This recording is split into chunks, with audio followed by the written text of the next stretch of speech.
ampifaniana riavana no fampizarantsika am'izao talata me tompantsika izao indray mba azontsika mamaky ny ten'andriamanitra, miainy ny ten'andriamanitra ary mampitoetra ny tianantsika mba hanampinoana mandrakarivotsika. Ho aminareo ni ny fahasoavana sy ny fiadanana avy amin'andriamanitra ray sy Jesosy Kristy tompontsika izay nanolotra ny tenany no ny fahotantsika hanafahanantsika amin'izao miarabela ratsy fanazao araka sitrapon'andriamanitra raintsika. Amen. Talata 3 septambra imanjinantsika farany ny amin'ity loha hevitrika nefa ho fiainantsika ny amin'ny androm-piainantsika rehetra fahavelomantsika velon'ny finoana ny mpino. Andeha riavana idera sy ankalazan'andriamanitra isika. Alavilo ny ratsy ka manaova soa dia onona marak'izay ianao, fa Jehova tirariny sady tsy afony olona masina arova mandrak'izay ireo. Fa ny tanànaky ny ratsy fanahy ho fongorana. Amen.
Andeha hivavaka isika. Ry Andriamanitra tomponay io, Andriamanitra mpampianatra ianao, koa mendrika ody araina sy ankalazaina ary membonahitra manak'izay ary tsisy manakana anao an'io izany no ny serinao sy ny asanao satria Andriamanitra tsy toa ianao. Sotranao izay no ny finoana ka hijoronay sy hivelomanay. Tompo, mahatsiaro ny fahatsoanay izay, ko mifona aminao, finoa ny fahatsoanay. Fa namasino, midira ty anatinay raha isiany fiandray ny afatra tsara avy amin'ny mofonay izay, ka ilazana fa velo ny finoana izay. Mitenena Tompo, fa vonikeananao izay, aminaran'i Jesosy Kristy mpamonjy anay. Amen. Ny mofinainao antsika amin'ny teny avy malala dia hitanao ao amin'ny filazantsara ny soratan'i Jaona. Jaona 4 ny 9:9 ka hatramin'ny 4:10. Mivaky toy izao aminaran'i Jesosy. Ary tonga tany Kana any Galilea indray Jesosy, dia tany amin'ilay nampodian'ny rano ho divay. Ary nisy tandapa anankiray izay nanana zanakalahy narary tany Kapernaoma. Ary efa reny fa Jesosy efa tonga tany Galilea avy tany Jodia dia nakany aminy izy ka nangataka azy mba hidina sy ahasitrana ny zanany satria efa ho faty izy. Dia hoy Jesosy taminy: raha tsy mahita famantarana sy fahagagana ianareo dia tsy mba hety hiny mihitsy. Hoy ilay tandapa taminy: tompoko, midina re, dia ny tsy mbola maty ny zanako. Hoy Jesosy taminy: andeha mody, velona ny zanakao. Ary raha lehilahy nino teny izay nolazainy Jesosy taminy ka dia lasa nody. Ary no nidina izy dia nitsehina azy ny mpanompony ka laza fa velona ny zanany. Ary izy nanontany azy ny ora izay nanaretany. Dia hoy ireo taminy: omaly tamin'ny ora fafito miala nitazo taminy. Ko fantatry ny rainy fa tamin'izay indrindra ny ora naovan'i Jesosy taminy hoe velona ny zanakao. Dia nino izy mba amin'ny ankonany rehetra. Izany ny famantarana faharoa nataon'i Jesosy fony izy tonga tany Galilea avy tany Jodia. Amen. Ray masina manamasinana amin'ny fahamarinana, ny teninao ny fahamarinana. Amen. Ry havana malala, ho aminao mandrakariva ny fiadanan'i Jesosy Kristy amin'ny faranesiny indray ny hafatra tsara omeny tenin'Andriamanitra ho antsika amin'ny tiany ity. Ary amin'ny tiany ity ny farany volana mbanjina antsika no hevitra hoe velon'ny finoana ny mpino.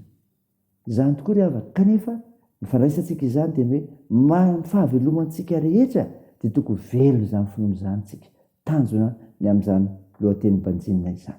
Nofinaina vakina tamintsika teo Jona 4:4 andiny fa 9:7 ka hatramin'ny 4:10 dia milaza ny tantara ny veren'i Jesosy tany Kana sy nanasitranan'i Jesosy ny zanaka lahin'ilay tandapa iray. Nameziny Jesosy lesona 3 ny amin'ny finoana.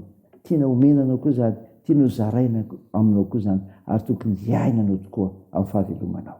Ny voalohany ry havana dia izao: tandremo sao tsy mino raha tsy mahita.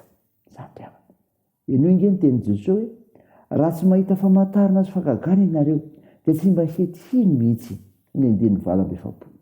Fampitandremana ry havana, mbola tsy lany andro mihitsy izany, fa maika koa aza marina amin'izao androntsika ankehitriny izao ka omenanao ny amin'izay ambaran'ny tenin'Andriamanitra. Jesosy dia efa nilaza: samby raha izay mino kanefa tsy nahita.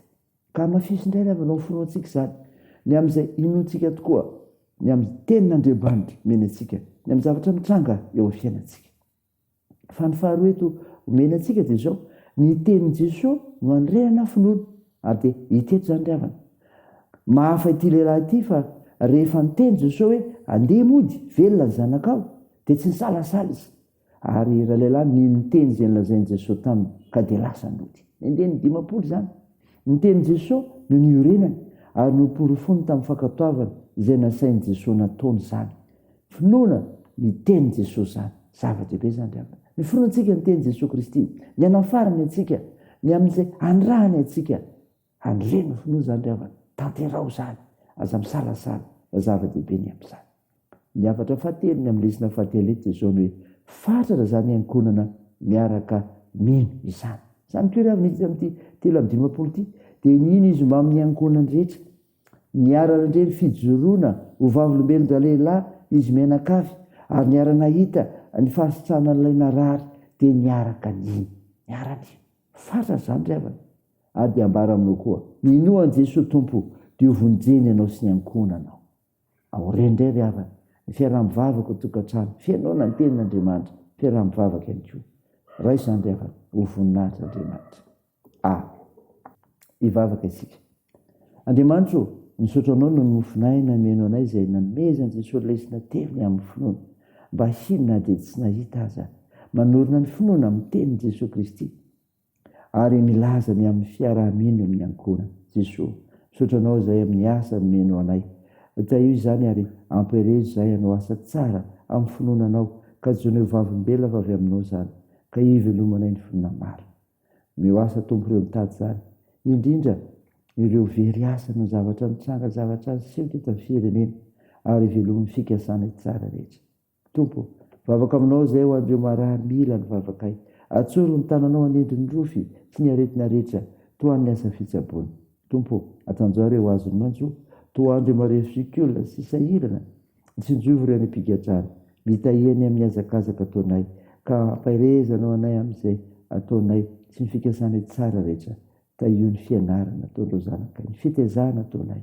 Aminaran'i Jesosy Kristy mpamonjy anay, mangatanay izany vavaka izany, miaraka amin'ny vavaka nampianarina anay manao hoe vanay eo zay ny an-danitra masinna ny anaranao ho tonga ny ny fanjakanao atao ny sitraponao ety an-tany ho tahaka ny an-danitra meona an'io zay anina sahaza ao anay ary mamela merikay tahaka ny namelanay zay merika taminay ary aza mitona anay amin'ny fakapanahy fa manafamy amin'ny ratsy fanao ny fanjakana sy ny hery ary ny voninahitra mandrakizay amen. Raha isa fotoana ry havana itsodrahana tolotra anaran'i Jesosy Kristy. Aza matahotra ianao fa momba anao aho ary aza merikerika foana fa izao n'Andriamanitra aho mampahery anao aho sady mamonjy anao eny nitantanao tanakavana amin'ny fahamarinako aho amen. Teo an'Andriamanitra irery ny voninahitra amin'ny anaran'ny Ray sy ny Zanaka ary ny Fanahy Masina amen.